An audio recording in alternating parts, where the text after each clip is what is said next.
안녕하세요. 저는 30살 미혼 여성인데요.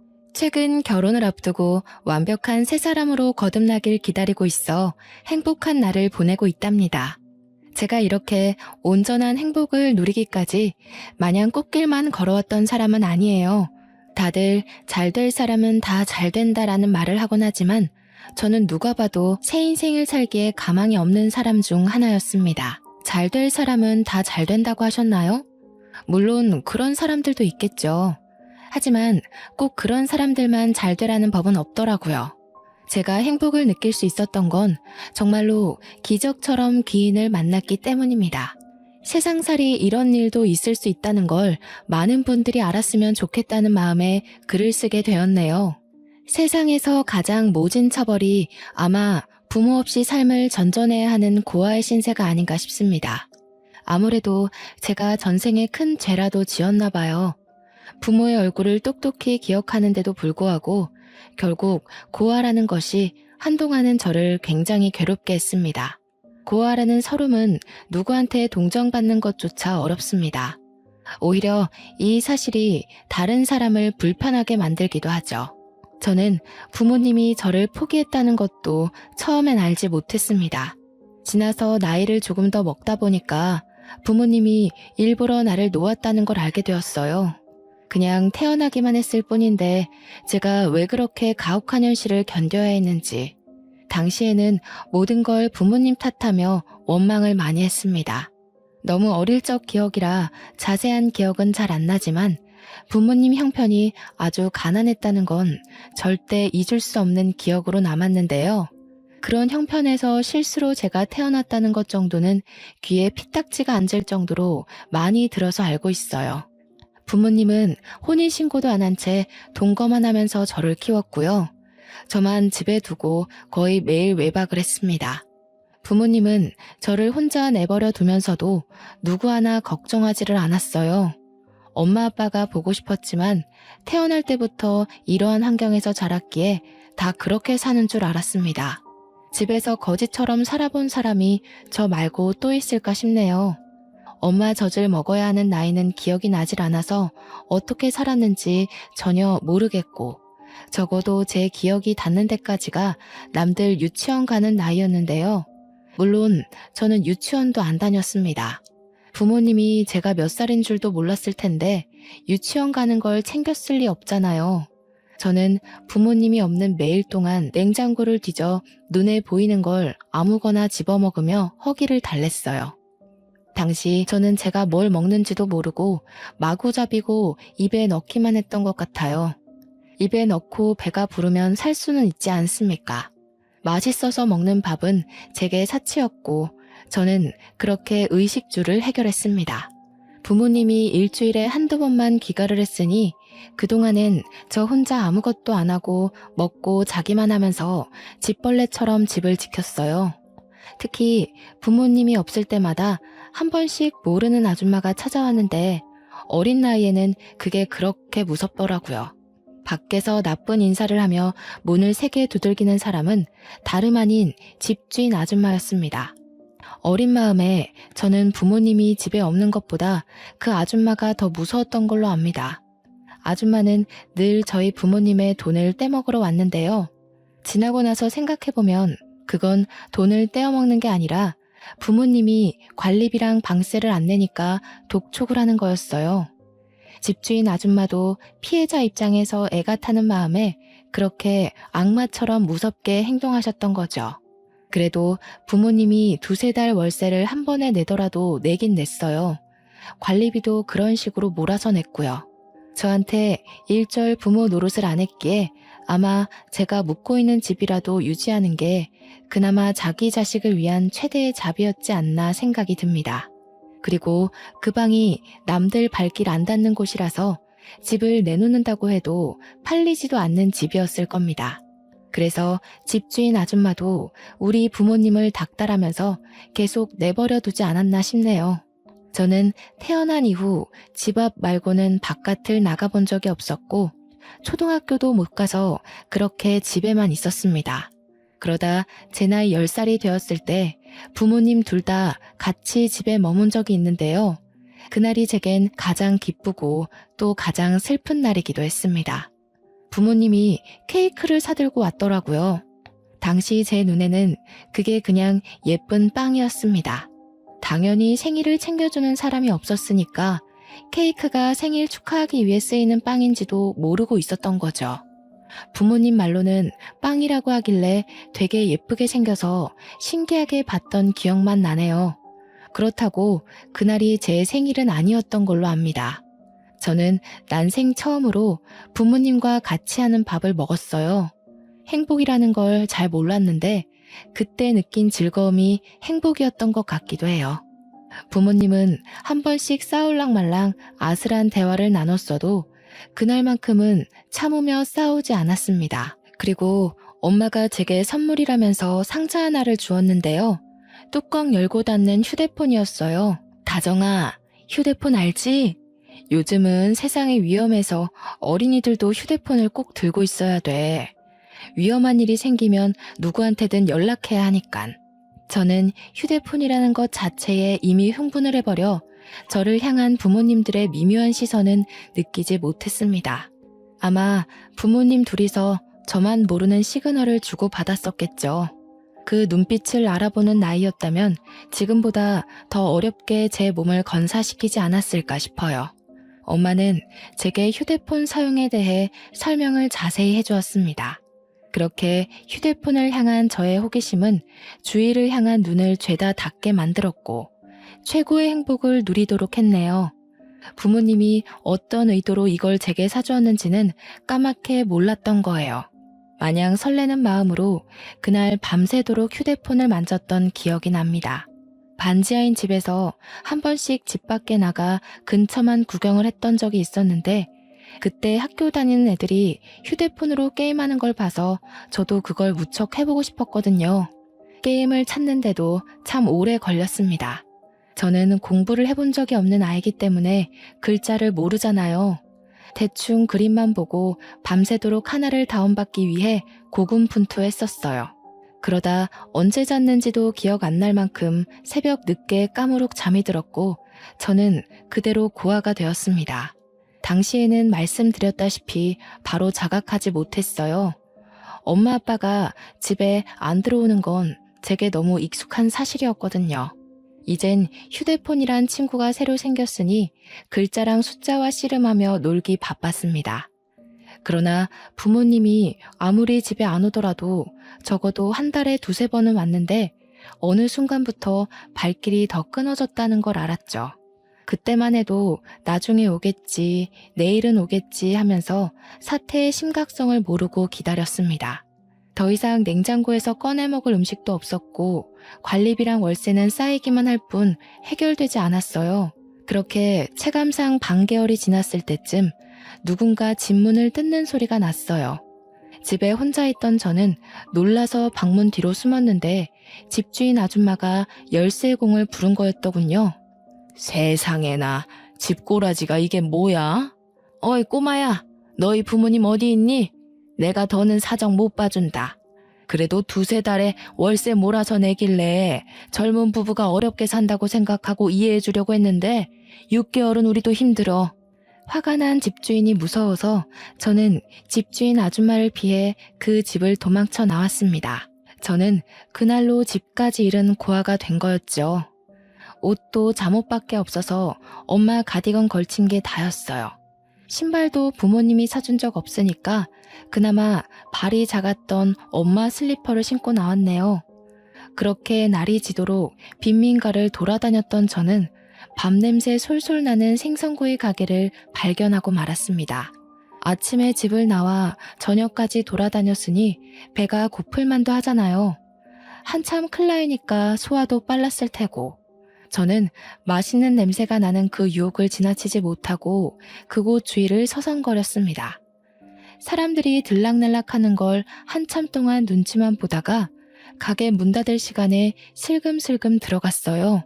어이구 어쩐다니? 지금은 장사 끝났는데. 그런데 아가야, 설마 너 혼자 온 거니? 부모님은 어쩌고 이 추운 날씨에 그러고 왔어? 부모님 어디 있는지 몰라요. 근데 혹시 밥 비싸요? 이거 엄마가 비싼 거라고 했는데 먹을 거랑 바꾸면 안 될까요? 제가 너무 배고파서 그래요. 제가 그때 가게 아줌마한테 보여드린 건 휴대폰이었습니다.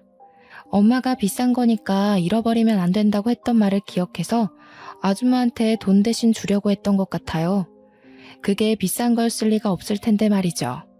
아줌마는 두 손으로 그걸 내미는 저를 한참이나 바라보셨는데요. 쫓겨날까봐 무서워서 아줌마 시선을 괜스레 피하면서 서 있었죠. 그런데 아줌마는 말없이 가게 문을 닫더니 저를 자리에 앉히곤 주방에 들어가더라고요. 뚝딱뚝딱 금세 무언가 두들기고 지지는 소리가 났습니다. 곧 쟁반에 따뜻한 밥과 함께 돌아오셨어요. 그때 먹은 고등어 구이를 제가 아직도 잊지 못합니다. 여전히 제게 세상에서 제일 맛있는 음식이 고등어이기도 하고요. 고등어 말고도 처음 먹어보는 반찬이 참 많았는데요. 아줌마는 제가 밥을 다 먹을 때까지 하나하나 챙겨주셨습니다. 손수 물도 떠다 주면서 국이랑 같이 먹어야 안 체한다고 계속 신경을 썼죠. 그래서 너는 어디서 온 거니? 얼마나 돌아다닌 거야? 엄마 아빠 어디 갔는지 몰라? 전화기 들고 있으면서 전화라도 해보지 그랬어. 아줌마가 연락해줄까? 엄마 아빠 전화번호 몰라요. 집에서 집주인 아줌마가 돈 내라고 무섭게 하는 바람에 도망쳐 나온 거예요. 나중에 다시 가보려고요. 저는 아줌마가 물어보는 질문에 하나같이 모른다고 대답하면서 제가 겪었던 일들을 말해주었습니다. 그러니 아줌마는 제가 처했던 상황을 단번에 눈치챘나 봐요. 저는 밥을 다 먹은 후 아줌마 손을 잡고서 경찰서로 갔습니다. 집에 데려다 주는 줄 알았는데 경찰서를 간 거라 좀 더 무서웠네요. 아줌마의 부탁으로 경찰은 저를 실종 신고하려고 제게 부모에 대해 물었지만 그때서야 저는 부모님 이름도 모른다는 걸 알게 되었어요. 부모님 얼굴만 알지 정작 부모님에 대한 신상 정보를 아무것도 모르고 있었습니다. 나이도 몰랐는데 경찰이 제 출생신고 기록을 보고서 10살이라고 말해주어 그때부터 나이를 세기 시작했어요. 결국 아무런 정보도 알지 못한 채 경찰은 제 이름과 나이 인상착의만 보고 저는 실종 미아 신고 접수를 했을 겁니다. 내내 제 곁을 지켜주고 있던 아줌마는 제가 글자도 모르고 숫자도 모르고 몸만 컸지 배움은 유치원 애들보다 못하다는 걸 알게 되었는데요. 일단 제 부모를 찾겠다는 신고 접수는 들어갔는데 그동안 저를 어디 둬야 하나 그 고민을 다 같이 했었어요. 경찰이 아동보호소를 알아봐줬는데 그렇게 찾은 곳이 바로 보육원이었습니다. 일단 밤이 늦었기에 아줌마 뜻에 따라 저는 아줌마 집에 가서 하룻밤 신세를 지게 되었어요. 그러고 다음날 꿀맛 같은 아침밥을 먹고서 아줌마 손을 잡고 보육원을 갔죠. 그러나 보육원 분위기는 생각보다 삼엄했고 원장님의 말씨는 친절했으나 표정이 예사롭지 않다는 걸 아줌마가 느낀 것 같더라고요. 그날 보육원 두세 군데를 더 돌아다녔던 걸로 알아요. 아줌마가 저를 맡겨둘 만큼 멀쩡한 보육원을 발견하지 못했기 때문이라는 걸 나중에 알았습니다. 지금 이 글을 쓰면서도 아줌마가 참 좋은 분이라는 걸 새삼 다시 느끼고 있네요. 그렇게 아줌마는 마음에 드는 보육원을 찾지 못해서 뺑뺑 돌기만 하다가 또 밤이 왔습니다. 아줌마와 하룻밤을 더 보내게 되었는데 저는 당시 다른 건 몰랐고 그저 고등어를 또 먹게 되었다는 사실에 기쁘기만 했어요. 그리고 그날 밤 집에 돌아오는 길에 아줌마가 사줬던 새 내복을 입고서 아줌마 옆자리에 누웠는데요. 아줌마가 제게 정말 고마운 제안을 하는 거 아니겠습니까? 이름이 다정이라고 했지? 다정아, 너만 괜찮다면 아줌마랑 같이 지낼래? 아줌마도 평생 혼자 살아왔거든. 이참에 우리 한번 친구가 되어볼까? 아줌마랑 친구하면서 지내다가 부모님한테 연락이 오면 그때 돌아가면 되잖아. 친구요? 아줌마랑 저는 어른이고 아이인데 친구가 될 수 있어요? 혹시 아줌마도 초등학교 가야 되는 나이예요? 그런 건 아니고, 친구라는 건 서로 친구하고 싶은 마음만 있으면 얼마든지 친구할 수 있는 거야. 아줌마도 다정이가 좋고, 다정이도 아줌마를 좋아해주면 가능하지. 그럼 나 계속 그 물고기 먹을 수 있어요? 고등어? 아줌마랑 친구하면 고등어 계속 먹는 거예요? 그러면 저 아줌마랑 친구할래요. 한참 어른과 어린 제가 친구를 한다는 게 당시에는 이해하기 어려웠지만 저는 그때 고등어를 또 먹을 수 있다는 생각 덕에 좋아라 했던 걸로 기억합니다. 그렇게 저는 아줌마 일을 도와가며 고등어도 매일 먹으면서 밥 부족하지 않게 잘 먹고 잘 자랐죠. 아줌마가 자비를 써서 제 학교까지 보내주었는데요. 제가 초등학교 입학 당시 너무 늦은 나이기도 했고 또 유치원 수준도 못 미칠 만큼 배운 게 없어서 결국 특별반 수업을 들어갔습니다. 장애인 친구들이 수업받는 곳이었는데 저 또한 인지 능력이 낮아서 수업 진도가 잘 맞았던 걸로 기억해요. 특별반 친구들은 저보다 어린 애도 있었고 한두 살 많은 언니 오빠들도 있었는데요. 학교 다니는 게 그렇게 재미있는 건 줄 몰랐어요. 공부도 친구들과 노는 것도 또 급식 먹는 것도 제겐 하나같이 놀이나 다름없었을 만큼 즐거움을 얻었습니다. 집에 오면 아줌마가 제 공부와 숙제를 봐주기도 했어요.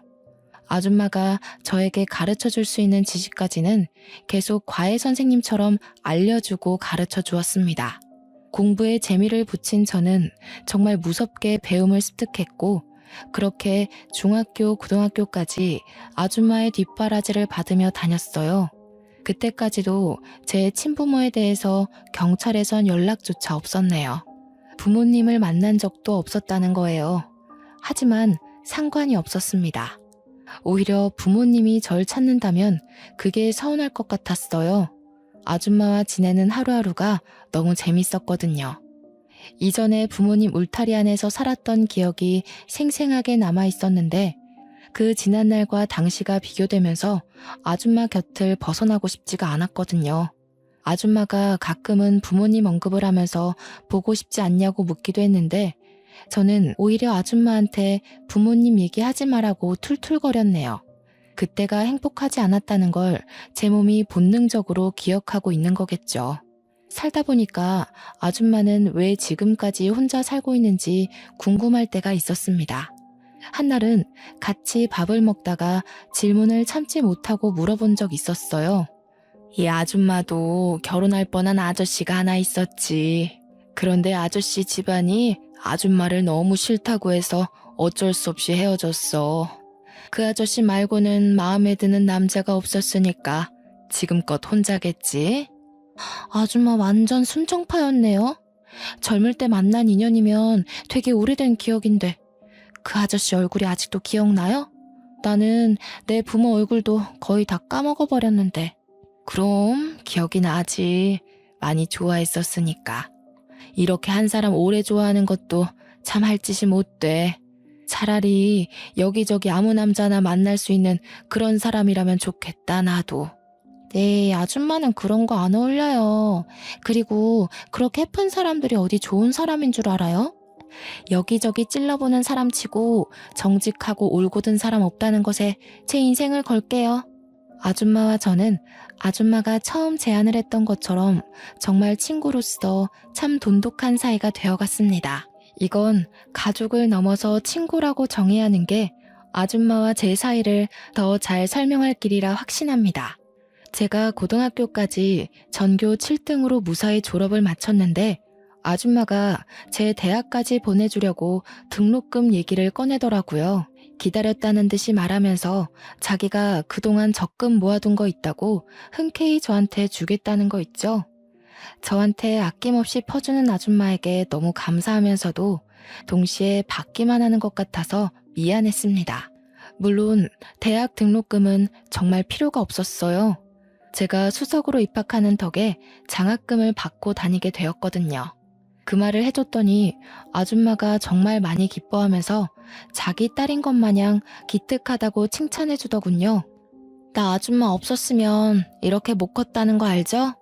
나 걷어줘서 정말 고마워요. 이젠 저도 어른 됐으니까 제가 다 갚아드릴게요. 시끄러워. 걷어주긴 무슨. 네가 다 늙은 나를 걷어준 거지. 어디서 내가 이런 보물 같은 친구를 얻었나 모르겠네. 아줌마야말로 다정이가 너무 잘 커져서 고마워. 아줌마는 여태까지 제게 해주었던 모든 걸 전혀 갚을 필요 없다면서 오히려 저더러 남 생각하지 말고 열심히 살아주기만 하라고 했습니다. 저는 아줌마가 이렇게 반응할 줄 알았어요. 제가 말로 하면 안 받을 걸 알기에 결국 저는 몸소 직접 실천하기로 마음먹었죠. 대학을 다니면서도 학교 내에서 근로생으로 알바를 했고 제가 들어오는 모든 돈을 쓰지도 않고 온전히 모았습니다. 물론 아줌마 몰래 모았던 돈이에요. 나름 명석 있는 대학에서 경영과를 졸업한 저는 대기업에 지원할 수 있는 능력이 되었지만 제가 선택한 길은 이번에 새로 성장해가고 있는 신생 기업이었습니다. 왠지 모르게 그쪽 기업이 추구하는 방향과 제 가치관이 잘 맞는 느낌이었거든요. 계속 그곳으로 눈이 가길래 과감하게 지원서를 냈고 단번에 합격을 했죠. 친구들은 아직도 저보고 왜 대기업 갈 스펙으로 중소기업을 가냐면서 잔소리를 하곤 합니다. 취업을 하고 나서도 저는 급여를 차곡차곡 모았습니다. 처음에는 돈 모으는 목적이 딱히 없어서 이 돈을 모아 아줌마 노후가 편하도록 지원해줄 생각이었는데 모으다 보니까 목표가 달라지더라고요. 아줌마에게 꼭 해주고 싶은 선물이 따로 있었습니다. 저는 한동안 부동산을 돌아다니며 건물을 보고 다녔어요. 그러다 1층이 상가, 2층이 주택인 매물을 어렵게 찾아서 매입을 했죠. 아줌마 명의로 그 건물을 계약했습니다. 아주 자그마한 건물이었지만 그래도 당시 살고 있던 빈민촌보다는 제 직장과 가까워서 아줌마와 같이 사는 것이 좀 더 윤택해질 거라 생각이 들었어요. 아줌마한테도 매번 집이랑 가게랑 30분은 걸어야 돼서 새벽 일찍 일어나고 밤늦게 집까지 걸어가고 하느라 보통 힘든 일이 아니었거든요. 앞으로는 바로 10초 거리의 집이 위층에 있으니까 몸 건강 챙기면서 장사하기에 훨씬 편할 거 아니겠어요? 아줌마가 제게 학교도 보내주고 밥도 먹여주고 재워주고 입혀주고 부모가 해줘야 할 의무를 선뜻 베풀어준 선의보다는 못한 보답이지만 그건 앞으로의 시간도 많으니까 계속해서 보답하는 마음으로 살겠다고 다짐했죠. 저는 무작정 아줌마를 데리고 건물까지 갔어요. 일체 설명 하나 안 해주고 직접 눈으로 보여줬더니 아줌마가 처음엔 어리둥절해 하더라고요. 앞으로 우리가 함께할 새 보금자리예요. 아줌마 명의로 계약했으니까 아줌마 가게인 건 똑같아요. 저 계속 아줌마 옆에 껌딱지처럼 붙어있으려고 주는 뇌물이니까 부담 느끼지 말고 받아줘요. 세상에나, 네가 돈이 어디 있다고 이런 걸 샀어. 뭐하러 이렇게까지 해. 어떻게 물을 수 없어? 내가 너한테 이걸 어떻게 받니? 나 아줌마한테 이렇게 해주려고 뼈 빠지게 일해서 모은 거예요. 우리 친구라면서요. 세상에 받기만 하는 친구가 어딨대요? 저도 아줌마한테 친구로서 쏘는 건데요. 아줌마는 제 마음에 감동받아 결국 눈물을 보였고 그날 너무할 정도로 많이 울면서 제게 고마워했습니다. 그렇게 저희는 빈민촌에서 도심으로 이사를 해 새로 장사를 시작하였어요. 아줌마 가게에 단골이 좀 있었던지라 갑작스레 가게 문을 닫게 된 사정과 전화번호를 종이에 써서 남겨놓고 그곳을 떠났네요. 아줌마에게도 저에게도 원래 있던 가게 위치가 참 다양한 추억이 깃든 곳이라서 솔직히 발걸음 떼기가 좀 무거웠습니다. 그래도 새로 시작할 미래만 생각하자는 다짐을 하며 새 집으로 이삿짐 정리했어요. 저는 머리가 좀 크고 나서부터 생각했던 건데 아줌마 손맛이 대중적일 거라 예상을 했었습니다. 그래서 위치를 이전하더라도 분명 인기가 장난 아닐 거라고 기대했죠. 역시나 학원가에 위치했던 가게는 금방 입소문을 탔고 특히나 고등어구이가 가장 인기 많았어요. 저희 가게는 줄 서서 찾는 식당이 되었을 정도로 엄마 손맛이라 소문이 난 식당이 되어버렸는데요. 저도 아줌마 혼자 하고 있는 일을 도와주기 위해서 항상 칼같이 퇴근을 했습니다. 한날은 마감할 때쯤에 아줌마가 주방에서 손 닦으면서 나오더니 제게 웬 명함을 주더라고요. 이거 다정이 네 회사 아니니? 웬 캐스팅 매니저라면서 우리 가게에 투자하고 싶다고 찾아왔었어. 이런 거 뭐 어디 방송 내보내는 거야? 아니면 우리 가게 홍보해준다는 건가? 제가 일하는 곳은 식품계 쪽으로 성장해 가고 있는 기업이었는데 아줌마 말하는 걸 들어보니 그곳에서 파견된 컨설턴트가 아줌마한테 프랜차이즈 사업을 제안했나 보더군요.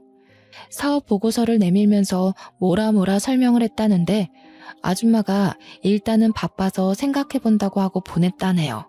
아줌마한테 프랜차이즈에 대한 설명을 해주었는데 아줌마는 딱히 원하는 눈치가 아니었어요. 아줌마도 그렇고 저도 그렇고 솔직히 지금 매출로도 충분했거든요. 이미 가게 하나만으로 억대를 찍고 있었단 말이죠. 그래서 이 이상의 욕심은 일절 없었습니다. 고민 끝에 저희는 제의를 거절하기로 결정해버렸죠. 어차피 우리 회사에서 온 제안이니까 제가 말하겠다고 하고 아줌마 대신 그 컨설턴트를 찾아가 확실하게 거절 의사를 밝혔습니다. 그 남자가 저를 몇 번 더 설득하려고 추파를 던졌지만 가게 하나인 게 메리트고 저희는 그게 좋다고 했더니 컨설턴트가 결국 알겠다며 포기하고 말더군요. 그런데 그게 높은 사람한테 보고가 갔나 보더라고요. 며칠 뒤의 일이었습니다. 퇴근한 뒤 차를 타고 집 앞에 도착했는데 아줌마가 어떤 정장 입은 아저씨와 대화 중인 게 보였어요. 정장 입은 사람이 찾아온다는 건 기업이라는 거고 사업화가 목적인 사람이라는 건데 최근 그런 제안을 받은 곳은 우리 회사잖아요. 어쩐지 그 컨설턴트가 쉽게 제 거절을 인정을 한다 싶었어요. 결국 윗사람에게 말했나 보네요. 멀리서 봐도 아줌마가 난처해하는 게 보였어요. 저보다 높은 직급이라 할지라도 이런 식의 무례함은 싫었기에 따끔하고 명확하게 의사 표현을 해줘야겠다고 급하게 들어갔는데요. 세상에나 단순히 높은 직급이 아니더군요. 생각지도 못했던 우리 회사 대표님인 거 아니겠습니까? 어머, 대표님께서 여기까지 어쩐 일로... 안녕하세요. 저는 경영팀 소속 이다정 사원입니다. 혹시 사업 제의 때문에 오신 거라면 죄송하지만 저희 가게는 생각이 없어서요. 이다정? 우리 회사 직원이었군요. 그런 줄 알았더라면 이렇게 빙빙 돌아오진 않았을 텐데. 그럼 다정 씨가 우리 정순 씨 딸인 겁니까? 듣자 하니 아줌마가 저를 딸로 얘기한 눈치였습니다. 저도 눈치껏 딸이 맞다고 얘기를 해줬죠. 그런데 아까부터 계속 아줌마가 울고 있는 게 신경이 쓰이더라고요. 무슨 대화를 나눴길래 웬만한 일 아니고선 눈물을 잘 보이지 않는 아줌마가 울게 된 건지 걱정되었습니다. 설마 대표님이 프랜차이즈로 협박이라도 한 건가 싶어 나름대로 빨리 상황 파악하려고 했거든요. 그런데 마음을 추스른 아줌마가 하는 말에 저는 감히 제가 나설 수 없는 상황이라는 걸 알아버렸지 뭡니까. 그만 돌아가요, 구용씨. 나는 이제 우리 다정이랑 단란하게 사는 것만으로도 좋게요. 결혼 욕심은 진작에 다 털어버렸어요. 내 옆에는 우리 다정이만 있어주면 돼요. 알고 보니 프랜차이즈 문제가 아니었더군요. 우리 회사 대표님이 아줌마와 결혼할 뻔했다가 파토난 그 아저씨라는 거 아니겠어요? 그 사실을 눈치채고 나서부턴 무슨 반응을 보여야 할지 몰라서 벙어리처럼 서 있기만 했습니다. 가만히 듣고 있으니까 어느 정도 당시의 분위기가 파악되더라고요. 대표님이 여길 찾아온 건 프랜차이즈 때문이 맞으나 제가 나타나기 전까지 하고 있던 대화는 아줌마와의 재결합이었던 겁니다. 아줌마는 대표님의 결혼 제안을 거절하고 있는 상황이었던 거예요. 아줌마가 계속 대표님더러 가라고 밀고 보채니까 이젠 대표님이 저한테 부탁하기 시작하는데 이제 막 상황 파악한 저야말로 얼마나 난감했는 줄 아십니까? 다정 씨라고 했죠. 제가 우리 정순 씨 이대로 또 못 놓쳐서 그래요. 이젠 반대할 어른들도 없고 제가 정말 잘해줄 수 있는데 정순 씨가 다정 씨랑 있는 게 행복하다고 저를 거들떠도 안 보내요. 다정 씨가 어떻게 설득 좀 해주면 안 될까요? 내가 정말 크게 보상할게요. 저희 대표님은 원래부터 선한 아저씨라고 회사에서 소문이 자자한 사람이에요. 직원들 복지에 무엇보다 크게 신경 쓰는 사장이라고 젊은 세대로부터 입소문 제대로 타기 시작한 기업이거든요. 그렇게 많은 사람들의 존경받고 가진 것 많은 대단한 사람이 아줌마와 마찬가지로 한 사람을 잊지 못해 저한테 부탁을 하고 있는데 그 모습이 얼마나 절절하던지. 새삼 둘이서 젊은 시절 얼마만큼 서로를 좋아했는지 간접적으로 느껴지는 듯 했습니다. 사실 아줌마 또한 대표님을 못 잊고 있다는 것 제가 제일 잘 알고 있지 않습니까? 핑계로 대표님과의 인연을 끊어내려고 하는 듯한데 저는 그게 아줌마의 진심이 아니라는 걸 진작 눈치챘어요. 그냥 다가갈 용기가 없어서 매번 물러나기만 했던 마음이라서 저렇게 도망만 치려고 한다는 걸 충분히 알 수 있었다는 거죠. 그래서 제가 어찌했겠습니까? 일단 대표님을 먼저 설득해서 집으로 보낸 뒤에 며칠간 아줌마를 나무라며 강하게 설득을 했습니다. 됐다니깐 그러네. 다 늙은 마당에 무슨 부귀영화를 누리겠다고 결혼을 해. 나는 말했다시피 지금 너랑 둘이 이렇게 지내는 게 훨씬 좋아. 남자고 뭐고 다 필요 없어. 아줌마가 뭘 모르네. 서로 좋아해서 결혼까지 가는 거 생각보다 힘든 일이야. 결혼이 그렇게 쓸모없는 거면 나도 결혼하지 마? 나도 아줌마랑 둘이 사는 게 좋은데 우리 둘 다 결혼하지 말고 평생 친구만 할까? 너는 나랑 다르지. 너는 한참 젊잖아. 젊을 땐 일부러 나쁜 사랑도 해보고 하는 거야. 나는 이미 끝났어. 얼마 남지 않은 세월 그냥 조용히 있다가 가는 게 소원이야. 나는 아줌마가 대표님이랑 결혼하면 행복할 거라는 걸 알아. 아줌마가 대표님 얘기할 때마다 소녀처럼 웃는 걸 봤는데 누구 눈을 속이려고 그래? 나한테 솔직한 사람이 되라면서 왜 아줌마는 자꾸 자기 마음을 모른 척한대? 결혼이 뭐 대단한 거야? 살아보고 아니면 끝내더라도 기회가 왔을 때 좋아하는 사람이랑 같은 길은 걸어봐야지. 매일 밤 아줌마를 설득하느라 온갖 좋은 말을 꺼낸다고 에너지 소비를 좀 많이 했네요. 그래도 제 노력이 단단하게 닫혀있던 아줌마의 마음의 문을 여는데 용기를 심어줬나 봅니다. 덕분에 아줌마랑 대표님이 대표님 사무실에서 재회를 했고 그날 뒤로 아줌마 손가락에는 청혼 반지가 끼워져 있었습니다. 아줌마는 그동안 마음을 숨겼던 게 신기했을 만큼 정말로 기뻐했어요. 결혼 날짜를 잡고 결혼 준비를 하는데 제게 마냥 엄마 같기만 하던 아줌마가 그렇게 여자처럼 사랑스러워 보일 수 있다는 걸 처음 알았습니다. 아줌마와 긴 시간을 함께 했다고 생각했는데 대표님이 나타나고부턴 제가 몰랐던 부분이 많다는 걸 느꼈어요. 행복해하는 아줌마를 보면서 저 또한 기쁘다가도 문득 오묘한 감정이 들더라고요. 아줌마랑 평생 같이 살 거라고 생각했고 한 번도 헤어짐 있을 거라고 상상한 적이 없었는데 막상 저보다 아줌마한테 더한 행복을 줄 수 있는 사람이 나타났다 보니까 제가 아줌마를 놓아주는 게 축복해주는 거란 생각이 들었어요. 그게 참 이상하게도 씁쓸했습니다. 사실 저와 아줌마의 관계는 언제든지 깨져도 이상할 게 없는 사이잖아요. 올 것이 왔다고 생각하는 게 당시에는 저를 위로하는 합리화였던 것 같네요.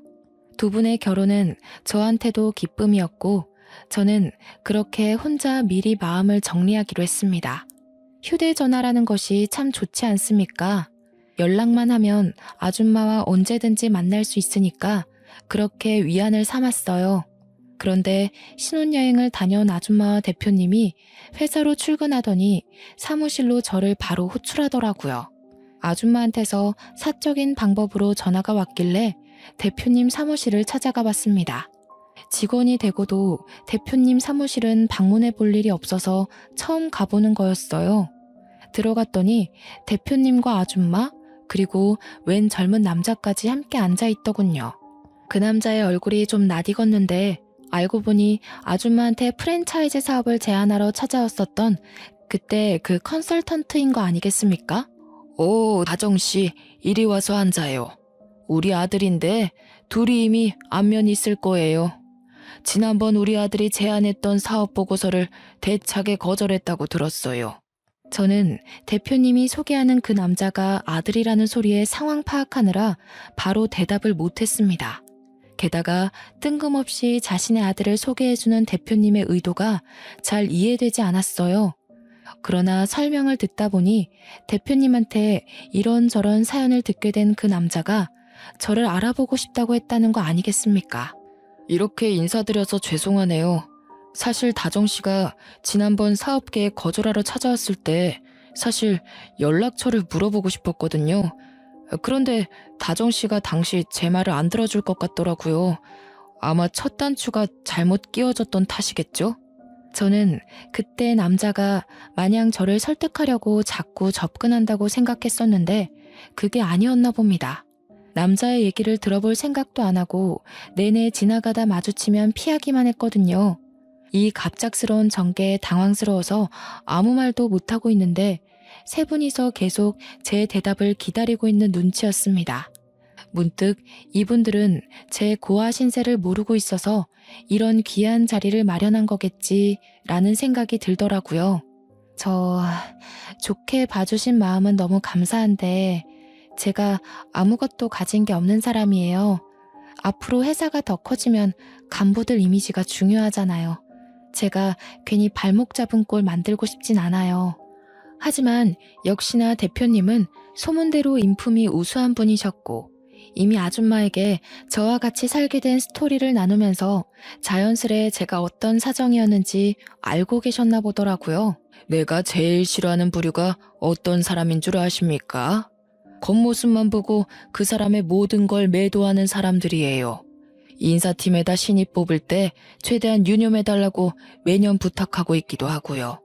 다정씨 같은 인재를 출신만으로 놓친다면 그건 아마 그런 사람들이 실수를 하고 있는 게 아닌가 싶은데 대표님이 해주는 좋은 말씀에 저는 위로를 넘어서 스스로에 대한 자부심까지 생겼습니다.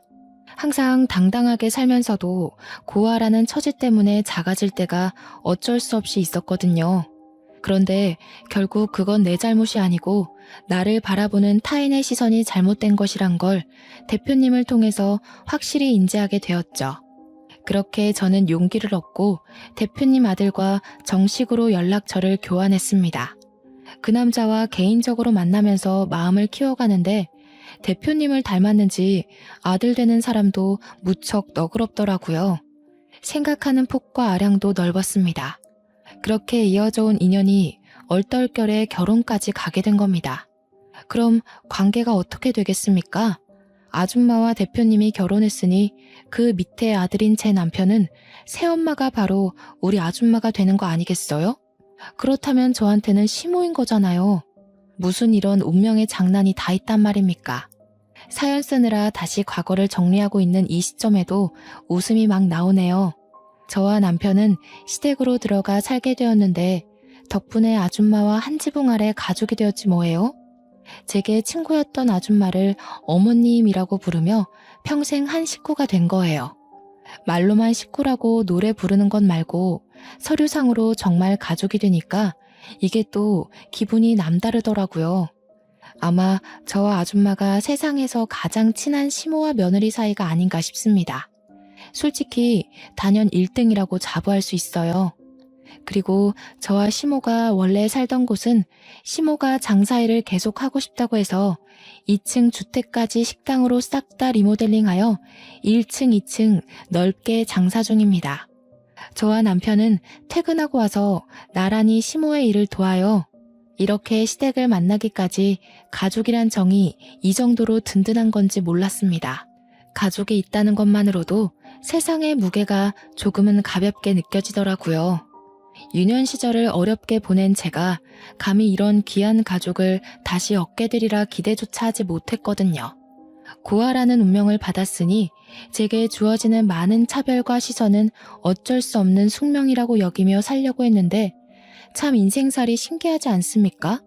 행복이라는 건 노력으로도 가능하고 기적처럼 찾아올 수도 있는 거고 공짜로 던져질 수도 있는 것이란 걸 깨달았어요.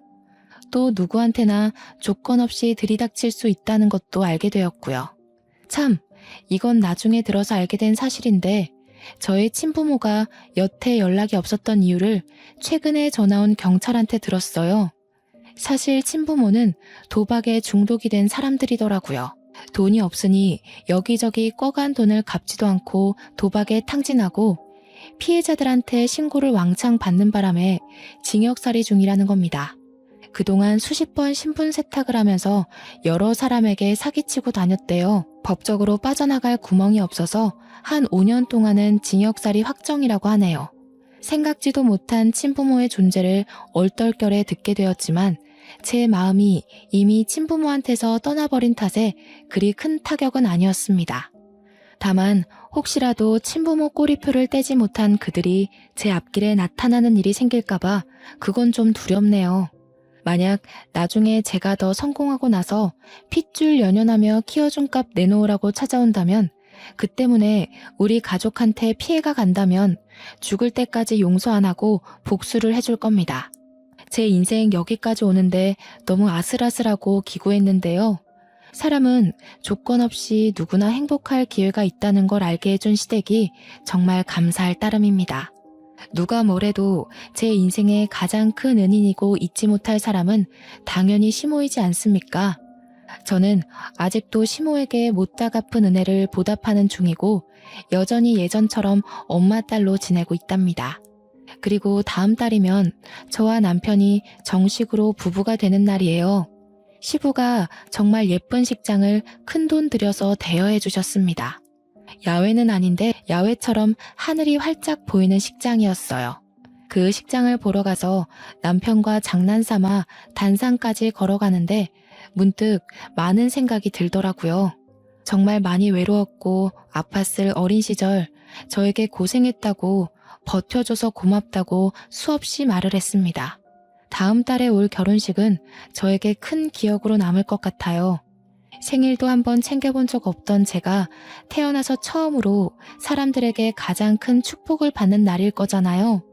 상상만 해도 심장이 두근거리고 긴장이 되는 거 있죠? 단언컨대 그날 화장 지워지도록 눈물을 흘리지 않을까 싶습니다. 저더러 태어나줘서 고맙다고 얘기하는 남편이랑 시댁 식구와 이대로 영원히 행복했으면 좋겠어요. 저는 인생의 비탈길을 좀 빨리 걸었다고 생각하렵니다. 앞으론 평평한 아스팔트 길을 부드럽게 달릴 기대만 하면서 이 글을 마무리하겠습니다. 긴 글 감상해 주셔서 너무 감사드리고 늘 행복하시길 바래요.